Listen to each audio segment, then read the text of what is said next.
मेरे प्यारे बच्चों, आज अर्थशास्त्र के परिचय का यह तीसरा वीडियो है। पिछले दो वीडियो के माध्यम से यह आपको बता दिया गया है कि अर्थशास्त्र दो शब्दों से मिलकर बना है, अर्थ और दूसरा शास्त्र।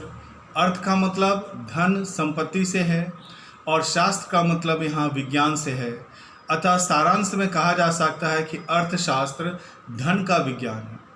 और दूसरे वीडियो में मैंने बताया था कि जिस समय से हमने अर्थशास्त्र को लिखित रूप से पढ़ना प्रारंभ किया है, उस समय से लेकर अब तक जो समय चल रहा है, इसमें अर्थशास्त्र की परिभाषाओं को चार भागों में बांटा जा सकता है, जिसमें सबसे पहली परिभाषा जो अर्थशास्त्र का दिया गया था वह दिया गया था कि अर्थशास्त्र धन का विज्ञान है, और यह एडम स्मिथ ने कहा था। और यह लेखा शास्त्र का यह अर्थशास्त्र का सबसे पहला परिभाषा है।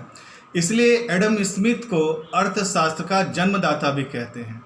बाद में दूसरी परिभाषा मार्शल ने दी थी, तीसरी परिभाषा रॉबिन्सन ने दी थी, और चौथा जो आधुनिक है, जिसका प्रयोग अभी हम लोग वर्तमान समय में कर रहे हैं, वो सैमुएल्सन द्वारा दी गई है। यह पीछे के वीडियो में आपको बता दिया गया है। साथ ही साथ यह भी बता दिया गया था कि अर्थशास्त्र पढ़ने का उद्देश्य हमारा यह है कि आज मनुष्य की आवश्यकताएं अनंत है, लेकिन उन सभी आवश्यकताओं को पूरा करने के जितने भी साधन या व्यवस्थाएं हैं वह सीमित है।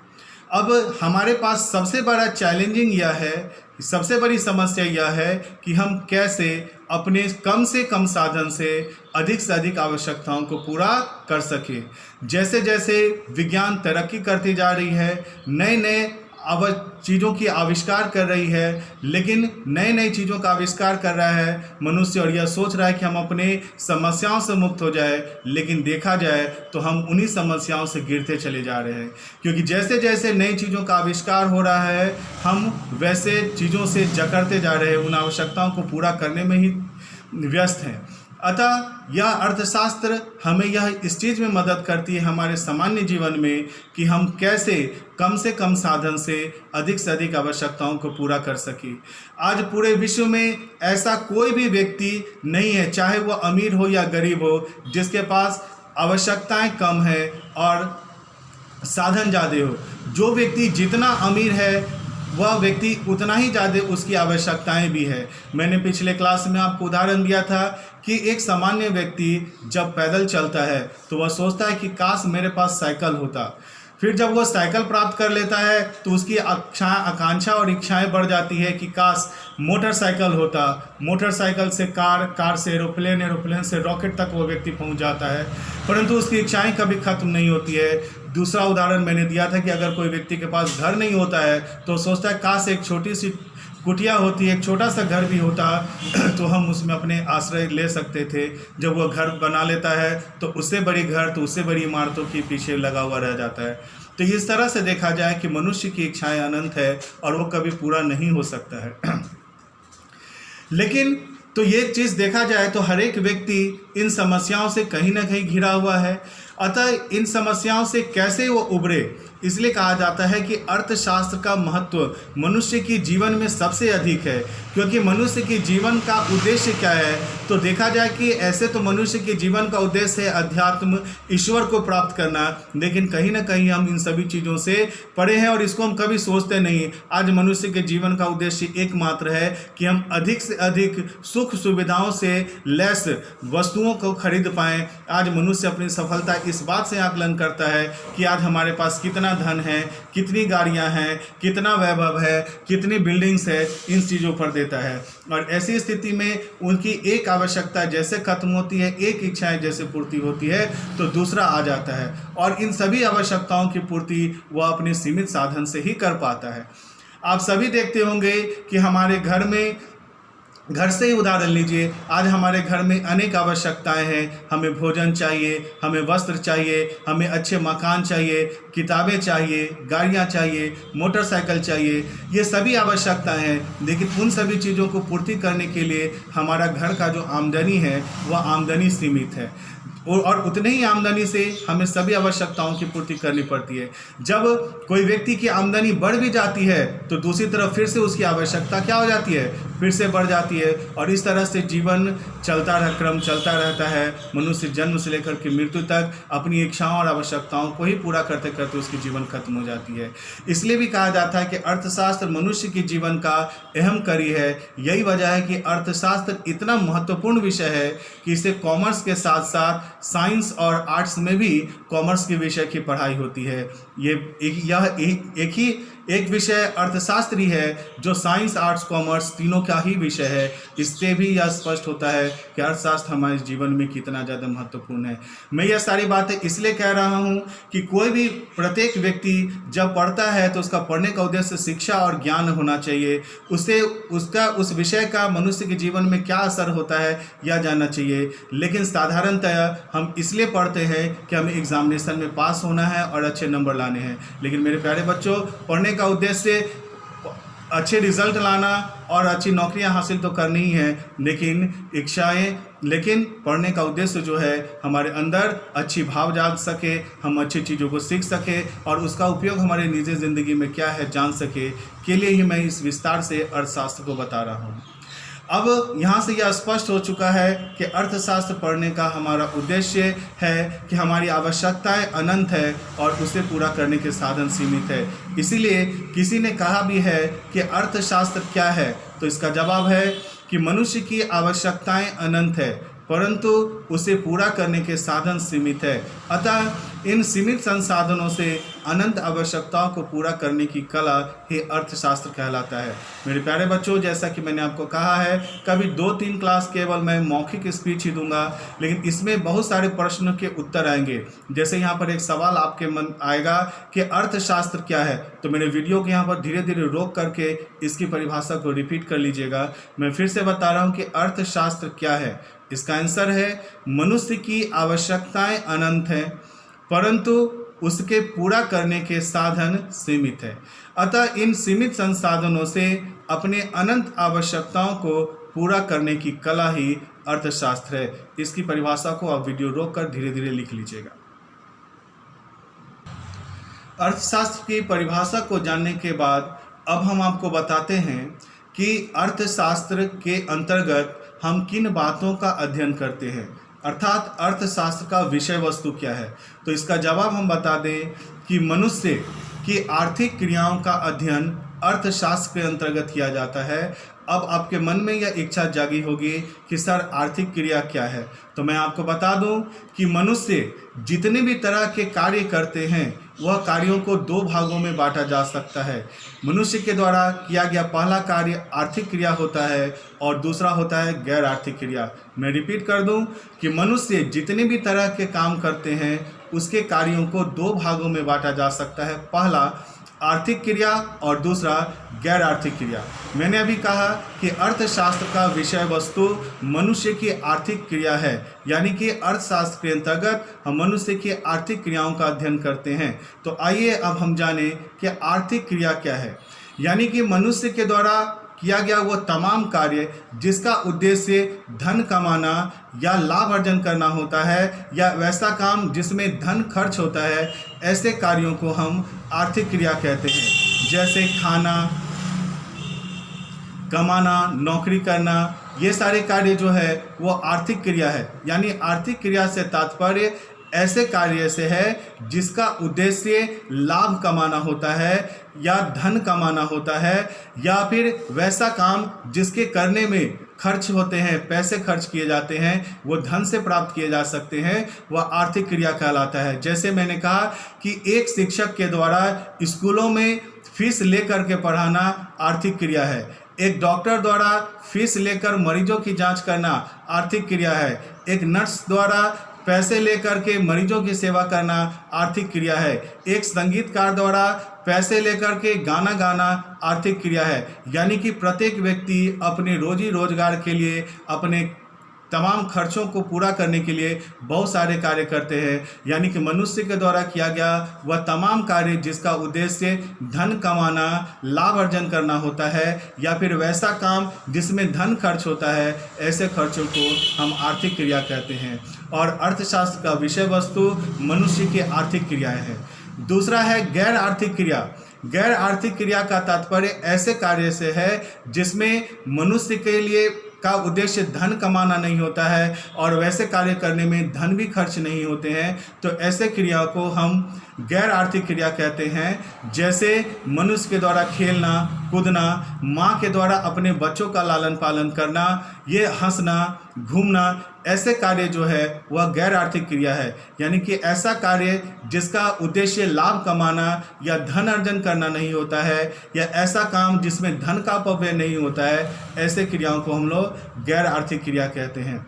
तो मेरे प्यारे बच्चों, अभी जो मैंने बात कही उसको फिर से मैं सारांश में आपको कह देता हूँ कि अर्थशास्त्र का विषय वस्तु मनुष्य की आर्थिक क्रियाओं का अध्ययन करना है। अब आर्थिक क्रिया को समझाते हुए मैंने कहा कि मनुष्य जितनी भी तरह की क्रियाएं करती है उन सभी क्रियाओं को दो भागों में बांटा जा सकता है। एक है आर्थिक क्रिया और दूसरा है गैर आर्थिक क्रिया। आर्थिक क्रिया से तात्पर्य है मनुष्य के द्वारा किया जाने वाला वे तमाम कार्य जिसका उद्देश्य धन कमाना, लाभ अर्जन करना, या फिर वैसा काम जिसमें धन क्या खर्च होता है, वैसे चीज़ों को हम आर्थिक क्रिया कहते हैं। और दूसरा है वैसा कार्य जिसका उद्देश्य धन कमाना, लाभ अर्जन करना नहीं है, या वैसा काम जिसमें धन का अपव्यय नहीं होता है, वैसा कार्य गैर आर्थिक कार्य कहलाता है। अब इसका उदाहरण देते हुए मैं बता रहा हूँ कि जैसे एक महिला है जो कि पेशे से नर्स है। जब वह नर्स अस्पताल जाती है और वहाँ पर मरीजों की सेवा करती है, तो वहाँ पर किया गया मरीजों की सेवा व्यक्ति की, उस महिला के लिए आर्थिक कार्य कहलाएगा, क्योंकि वह हॉस्पिटल में मरीजों की सेवा इसलिए करती है क्योंकि वहाँ से उसे सैलरी मिलता है, वेतन मिलता है। अतः वहाँ पर मरीजों का किया गया सेवा आर्थिक क्रिया कहलाएगा। लेकिन वही नर्स जब घर वापस आती है, घर में जब अपने बच्चों का लालन पालन करती है, घर के परिवारों के सदस्यों का लालन पालन करती है, तो वहाँ पर किया गया कार्य गैर आर्थिक क्रिया कहलाएगा, क्योंकि वहाँ पर उसका उद्देश्य धन अर्जन करना या लाभ कमाना नहीं है। तो इस तरह से आपने समझा कि आर्थिक कार्य और गैर आर्थिक कार्य क्या है। दूसरे तौर पर मैं कह देता हूँ कि जैसे एक संगीतकार जो गाना गाता है, अगर वह संगीतकार पैसे लेकर स्टेज पर गाना परफॉर्मेंस कर रहा है जहां पर उसका उद्देश्य गाना गाकर धन अर्जन करना है, तो यह कार्य उसका आर्थिक कार्य कहलाएगा। जबकि अगर वह घर में ऐसे ही गाना गुनगुना रहा है तो वह गैर आर्थिक कार्य कहलाएगा। जैसे एक शिक्षक के द्वारा जब वो अपने घर में अपने बच्चों को मुफ्त में पढ़ा रहा है तो उसका उद्देश्य धन अर्जन करना नहीं है, तो वो जो है क्या कहलाएगा, गैर आर्थिक कार्य। परंतु जब वही शिक्षक इंस्टीट्यूशन में या स्कूलों में बच्चों से फीस लेकर के पढ़ाते हैं तो वह कार्य गैर आर्थिक कार्य कहलाता है। जैसे एक डॉक्टर अगर किसी मरीजों को मुफ्त में इलाज कर रहा है जिसका उद्देश्य धन अर्जन करना नहीं है, तो वह कहलाएगा गैर आर्थिक कार्य। जब वही डॉक्टर पैसे लेकर के मरीजों का देखभाल करते हैं या मरीजों का इलाज करते हैं तो वह कहलाता है आर्थिक कार्य। इस तमाम चीज़ों उदाहरणों से आप यह समझ चुके होंगे कि मनुष्य जीवन में जितने भी तरह के कार्य करते हैं उसका उद्देश्य दो होता है, एक धन कमाना और दूसरा होता है बिना धन कमाना। यानी कि जो धन से संबंधित होगा वह आर्थिक कार्य होगा और जो धन से संबंधित नहीं होगा वह गैर आर्थिक कार्य कहलाएगा। अब हम यहाँ पर जान चुके हैं कि मनुष्य दो तरह के कार्य करते हैं, एक आर्थिक कार्य और दूसरा गैर आर्थिक कार्य। अब यहाँ से बात बताया जा रहा है कि अर्थशास्त्र का विषय वस्तु क्या है, तो आपको यह पता चल गया कि अर्थशास्त्र का विषय वस्तु मनुष्य की आर्थिक क्रियाओं का अध्ययन करना है। यानी कि मनुष्य के केवल आर्थिक क्रियाओं का अध्ययन ही अर्थशास्त्र में किया जाता है, अर्थात वह कार्य जो मनुष्य के जीवन से संबंधित है परंतु धन से संबंधित नहीं है, तो वह अर्थशास्त्र का विषय वस्तु नहीं होगा।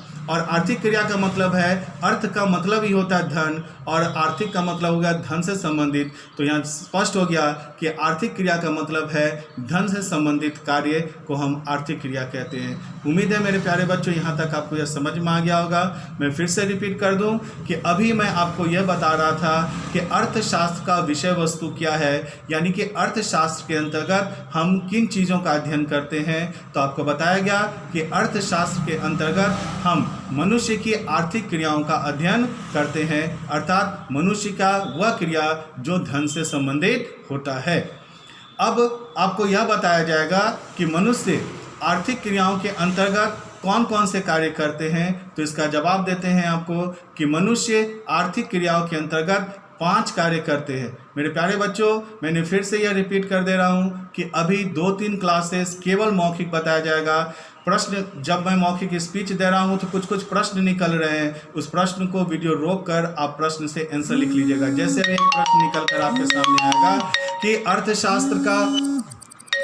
अर्थशास्त्र का विषय वस्तु क्या है। तो मैंने कहा कि अर्थशास्त्र का विषय वस्तु मनुष्य की आर्थिक क्रियाओं का अध्ययन है। और दूसरा प्रश्न मैं अभी बता रहा हूँ कि अर्थशास्त्र के आर्थिक क्रियाओं के अंतर्गत मनुष्य कौन कौन से कार्य करते हैं। तो इसका जवाब है कि मनुष्य अपने आर्थिक क्रियाओं के अंतर्गत 5 कार्य करते हैं। सबसे पहला है उपभोग, जिसको हम लोग इंग्लिश में कंजम्पशन कहते हैं। तो अर्थशास्त्र के आर्थिक क्रियाओं में सबसे पहले क्या आता है? उपभोग। दूसरा आता है उत्पादन, जिसे हम लोग इंग्लिश में प्रोडक्शन कहते हैं। तीसरा आता है वितरण, जिसे हम लोग डिस्ट्रीब्यूशन कहते हैं। तो पहला हो गया उपभोग, दूसरा हो गया उत्पादन, तीसरा हो गया वितरण, चौथा हो गया विनिमय। विनिमय का मतलब आदान और प्रदान, लेना और देना। और पांचवा हो गया राजस्व। हम इस पांचों को क्रम में लिखना कोई ज़रूरी नहीं है, हम किसी को भी ऊपर नीचे लिख सकते हैं। तो मैं फिर से रिपीट कर दूं कि मनुष्य अपने आर्थिक क्रियाओं के अंतर्गत 5 कार्य करते हैं। पहला कार्य है उपभोग, दूसरा कार्य है उत्पादन, तीसरा कार्य है विनिमय, चौथा कार्य है वितरण और पांचवा कार्य है राजस्व। आज हम इस पांचों के बारे में सारांश से मौखिक रूप से समझा दे रहे हैं और मौखिक वीडियो खत्म होने के बाद इन सबों को लिखित रूप से भी आपको बता दिया जाएगा। तो मैं फिर से रिपीट कर रहा हूं कि मनुष्य अपने आर्थिक क्रियाओं के अंतर्गत कितने तरह के कार्य करते हैं? 5। मेरे साथ रिपीट कीजिए। पहला उपभोग, दूसरा उत्पादन, तीसरा विनिमय, चौथा वितरण और पांचवा राजस्व। अब इन पांचों में हम सबसे पहला आपको बताते हैं कि उपभोग क्या है। या पांचों को आप सारांश में समझिएगा। मैं पहला बताने जा रहा हूं कि उपभोग क्या है। तो उपभोग का मतलब है कि जब हम अपनी आवश्यकताओं की पूर्ति के लिए हम किसी वस्तुओं का उपयोग करते हैं, तो उपयोग करने से उसकी गुणवत्ता में कमी आती है और उसकी गुणवत्ता में कमी लाना ही उपभोग कहलाता है। उदाहरण के तौर पर मैं बता रहा हूं कि जैसे हम अपने तन को ढकने के लिए, ज़्यादा गर्मी और बरसात से बचने के लिए हम कपड़े पहनते हैं, तो कपड़ा पहनना कपड़ा का उपभोग करना कहलाएगा। क्योंकि जैसे जैसे हम कपड़े को पहनेंगे वो पुराना होता जाएगा, उसकी गुणवत्ता में कमी आएगी, अतः वह उपभोग कहलाएगा। दूसरा उदाहरण, जब हमें भूख लगती है तो हम भोजन करते हैं, तो भोजन करना उपभोग कहलाएगा। कोई भी व्यक्ति की आँख खराब हो गई तो वह चश्मा पहनता है, तो हम कह सकते हैं कि चश्मा पहनना चश्मा का उपभोग करना कहलाता है। जैसे कहीं आने और जाने के लिए, यातायात के लिए हम साइकिल या मोटरसाइकिल या मोटर कार का उपयोग करते हैं, तो इन सभी चीज़ों का उपयोग करना उपभोग कहलाता है। तो मेरे प्यारे बच्चों, आप सभी उपभोग का मतलब समझ में आ गया होगा कि उपभोग का मतलब है कि मनुष्य अपनी आवश्यकताओं की पूर्ति के लिए जिन जिन वस्तुओं का उपयोग करता है, तो उपयोग करने से उनकी गुणवत्ता में कमी आती है और गुणवत्ता में कमी आना ही उपभोग कहलाता है। उदाहरण के लिए, भूख लगे तो भोजन करना उपभोग है, कपड़े पहनना उपभोग है, कहीं आने और जाने के लिए वाहन का प्रयोग करना उपभोग है, घर में रहते हैं तो हम घर का उपभोग करते हैं। तो सारांश में यह कहा जा सकता है कि उपभोग का तात्पर्य है मनुष्य अपनी आवश्यकताओं की पूर्ति करने के लिए जिन किन वस्तुओं और सेवाओं का उपयोग करता है, वो उपयोग करना ही उपभोग कहलाता है। अब यहाँ पर मनुष्य की मैंने कहा कि मनुष्य अपनी आर्थिक क्रियाओं के अंतर्गत 5 तरह की क्रियाएं करती है। सबसे पहला क्रिया मैंने कहा उपभोग। अब दूसरा आता है उत्पादन। अब उत्पादन क्या है? तो आपको मालूम है कि मनुष्य अपनी आवश्यकताओं की पूर्ति करने के लिए विभिन्न वस्तुओं का उपयोग करता है, और वह वस्तुएं कहाँ से आता है? जैसे मैंने कहा भोजन करता है, भूख लगता है तो भोजन करता है, तो भोजन करना उपभोग कहलाता है। लेकिन ये भोजन आता कहाँ से है? क्या यह बारिश होकर के बरसात में छत से गिरता है, आसमान से गिरता है? नहीं। तो हम इसका उत्पादन करते हैं कैसे? तो हम कृषि करते हैं, कृषि से हम अनाज का उत्पादन करते हैं, अनाज से अपना जीवन यापन करते हैं, यानी कि अनाज का उगाना उत्पादन कहलाता है। जैसे हम कपड़े पहनते हैं तो कपड़ा पहनना, कपड़े का उपभोग करना कहलाता है। लेकिन ये कपड़े क्या आसमान से बरसते हैं? मैंने कहा तो जी नहीं। ये कपड़े कहाँ से आते हैं? तो इस कपड़ों को मिलों में बनाया जाता है, अर्थात मिलों में बना करके इस चीज़ को प्राप्त करते हैं, अतः यह कपड़े बनाना उत्पादन कहलाएगा। तो उम्मीद है कि उत्पादन का मतलब आप समझ गए होंगे कि मनुष्य अपनी आवश्यकताओं की पूर्ति करने के लिए अनेक तरह की वस्तुओं का उपयोग करता है। तो उपयोग करना उपभोग कहलाता है, और उपभोग की वस्तुओं को बनाना उत्पादन कहलाता है। अर्थात सारांश में कहा जा सकता है कि उपभोग की वस्तुओं को बनाना ही उत्पादन कहलाता है।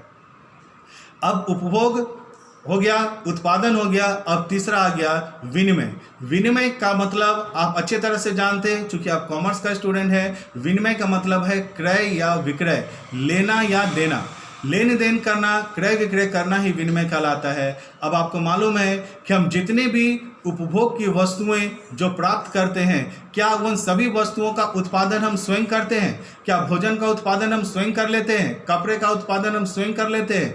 किताबों कॉपियों का उत्पादन स्वयं कर लेते हैं? बर्तनों का उत्पादन स्वयं कर लेते हैं? तो जवाब है नहीं। आप कहेंगे ये, अगर आप विचार करें तो ये सारे वस्तुएं आप कहाँ से लाते हैं? तो आपका जवाब एक होगा, सर हम इसे बाजार से लाते हैं। तो बाजार में क्या आपको वो मुफ्त में देता है? तो आप कहोगे नहीं सर हम खरीद के लाते हैं। तो इसका मतलब क्या हो गया? क्रय और विक्रय, लेना और देना। तो तीसरा हो गया विनिमय, यानी कि क्रय विक्रय करना, लेन और देन करना विनिमय कहलाता है। तो इस तरह से मनुष्य अपनी आर्थिक क्रियाओं के अंतर्गत 5 तरह के कार्य करते हैं।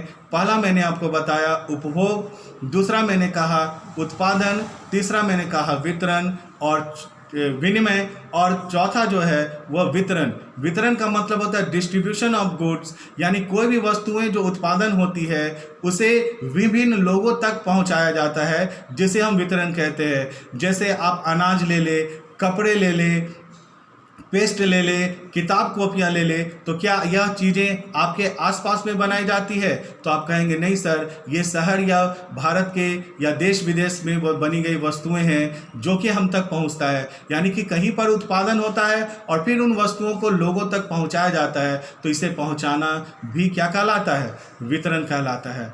और पांचवा है राजस्व, और राजस्व का मतलब होता है कि एक देश को चलाने के लिए, जिस देश में हम रहते हैं वहाँ पर बहुत सारे सभी व्यक्ति होते हैं, उसे सुरक्षा प्रदान करना, जल की व्यवस्था करना, बिजली की व्यवस्था करना, ये सभी चीज़ें कौन करती है? सरकार। और सरकार को भी अपने देश चलाने के लिए धन की आवश्यकता होती है। तो व्यक्ति जो अपने इनकम का कुछ पैसा सरकार तक पहुंचाती है और सरकार उन पैसे से देश की सुरक्षा या देश के लोगों की सुविधा का कार्य करता है, उसे हम राजस्व कहते हैं।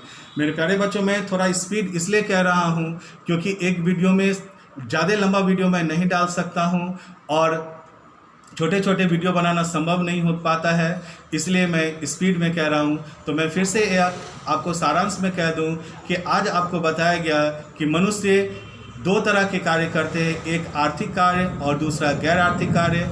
अर्थशास्त्र का विषय वस्तु मनुष्य की आर्थिक क्रियाओं का अध्ययन है, और मनुष्य आर्थिक क्रियाओं के अंतर्गत 5 क्रिया करते हैं, जिसे आप नोट कर लेना। पहला हो गया उपभोग, दूसरा हो गया उत्पादन, तीसरा हो गया विनिमय, उसके बाद हो गया वितरण और उसके बाद हो गया राजस्व। आज के लिए इतना ही।